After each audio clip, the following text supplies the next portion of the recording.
Ada namanya bakhl, al-bukhlu. Nama orangnya bakhil. Tapi ada lagi namanya syuh. Makanya dalam Al-Quran, wa may yuqa syuhha nafsihi fa ulaika humul muflihun. Siapa yang selamat dari penyakit syuh, dialah orang yang beruntung. Tapi saya lihat terjemahannya, bakhil diartikan pelit, syuh pun diartikan pelit. Ini secara terjemah salah. Tapi memang bahasa kita nggak bisa mewakili itu. Bakhil dengan syuh itu bedanya gini. Misalnya kita bertiga. Kita tiga jalan ke Surabaya. Lalu kemudian pas giliran jam sholat, makan, isoma, istirahat, sholat, makan. Lalu kita berhenti makan. Pas setelah makan, giliran bayar. Ada satu teman kita, dia panggil. Berapa? 75.000. Bertiga? Iya. Dia keluarkan duitnya, dia bayar dia sendiri 25. Itu bahasa Arabnya bakhil.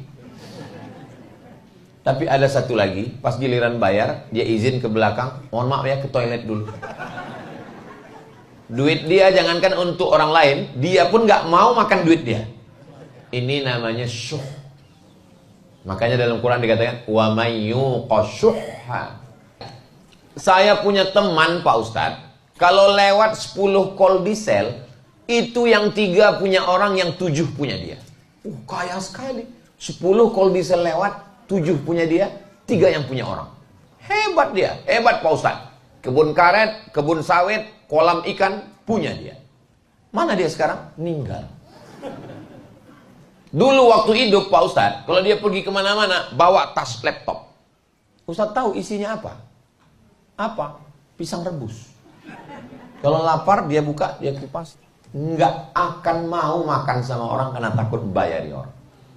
Dan dia kalau bawa minuman dari rumah, bawa minuman botol. Tapi botolnya sudah kusam karena isi ulang terus. Nama nggak boleh sebut, menjaga kode etik jurnalis. Apa yang terjadi? Ternyata semua hartanya hilang. Surat kol diesel berganti nama orang. Surat tanah kebun sawit berganti nama orang. Surat rumah berganti nama orang. Surat nikah? Jangan kuat-kuat, Bu. Surat nikah hanya bertahan 4 bulan 10 hari. Setelah itu mereka pun dipinang bronis, brondong manis. Saya tahu kalian senyum, tapi hati kalian hancur berkeping. Kalau galah patah bisa disambung, kaca retak bisa direkat, hati yang sakit kemana obat akan dicari. Saya khawatirnya jamaah setelah ini datang ke Pak Wali dan Pak Wakil Wali Kota, tolong Ustadz Somad jangan dibawa lagi kemari Pak. Dia ini hanya Ustadz provokator merusak hubungan kita. Saya nggak ada niat jelek sedikit pun. Saya cuma mau ngasih tahu bahwa singa, karena tadi memang judulnya binatang dan serangga. Singa itu bisa jadi raja karena suka berbagi. Maka berbagilah selagi mampu.